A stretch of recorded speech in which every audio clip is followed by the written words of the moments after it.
चतुर किसान कहानी बहुत समय पहले की बात है। एक बार राजा अपने सिपाहियों के साथ किसी दूसरे राज्य की ओर जा रहा था। रास्ते में घने जंगल के कारण राजा और उनके सिपाही अपना मार्ग भटक गए। कुछ दिन जंगल में भटकने के बाद राजा और उनके सिपाही एक गांव पहुंच गए। सिपाहियों का खाना खत्म हो गया था। राजा ने अपने मंत्री से कहा, जाओ गांव में जिसका खेत सबसे बड़ा है उसकी सारी फसल काट लाओ। मंत्री ऐसा ही करता है। राजा का आदेश पाकर मंत्री गांव की ओर निकल जाता है।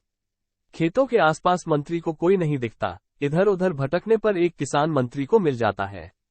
मंत्री उस किसान से पूछता है, यहाँ का सबसे बड़ा खेत कौन सा है? किसान उसको एक खेत की ओर ले जाता है। थोड़ी आगे चलने के बाद किसान उसको बताता है, ये हमारे गांव का सबसे बड़ा खेत है। मंत्री उससे पूछता है, गांव में लोग क्यों नहीं दिखाई देते हैं?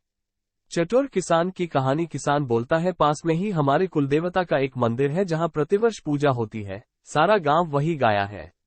मैं भी वहीं से आ रहा हूं। मुझे खेत पर कुछ काम था इसलिए मैं थोड़ा जल्दी आ गया। मंत्री अपने सिपाहियों के साथ खेत की फसल काटने लगते हैं।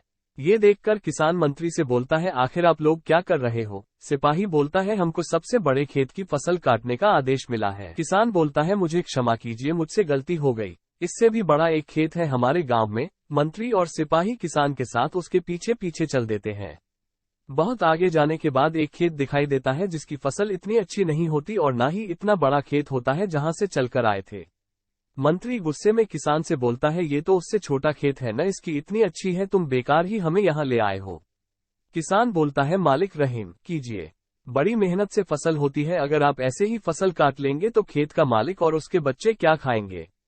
कितने दिनों के इंतजार के बाद फसल काटने का मौका मिलता है। मंत्री गुस्से से बोलता है, तो क्या तुम जिस खेत पर लाए हो उस किसान के बच्चे और उस किसान को दिक्कत नहीं होगी? किसान बड़ी विनम्रता से कहता है, मालिक अगर उस किसान को कोई दिक्कत होती तो वह आपको अपने खेत में आपको लेकर क्यों आता? क्या ये खेत तुम्हारा है? जी हजूर, यह खेत मेरा है, उससे छोटा है पर मेरा है।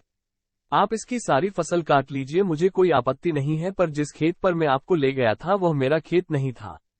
मुझे पहले पता नहीं था कि आप किस उद्देश्य खेत के बारे में पूछ रहे। जब मुझे ये ज्ञात हुआ कि आपको फसल काटना है तो मैं अपने खेत पर ले आया, क्योंकि मैं स्वयं इसका मालिक हूं और इस खेत की फसल पर मेरा पूरा अधिकार है, इसलिए मैं आपको यहाँ लेकर आया। मंत्री किसान की बात सुनकर बड़ा प्रसन्न हुआ। वो अपने सिपाहियों को लेकर वापस चला गया और राजा को सारा किस्सा सुनाया। राजा ने उस किसान को अपने पास बुलाया और उसकी पीठ थपथपाई। राजा ने उसको खुश होकर इनाम में सोने के सिक्कों से भरी एक थैली दी और किसान की फसल का उचित दाम दिया। इस प्रकार से किसान की ईमानदारी और चतुराई के चलते किसान को अपनी फसल का अच्छा दाम भी मिला और उसको इनाम में सोने के सिक्के भी मिल गए।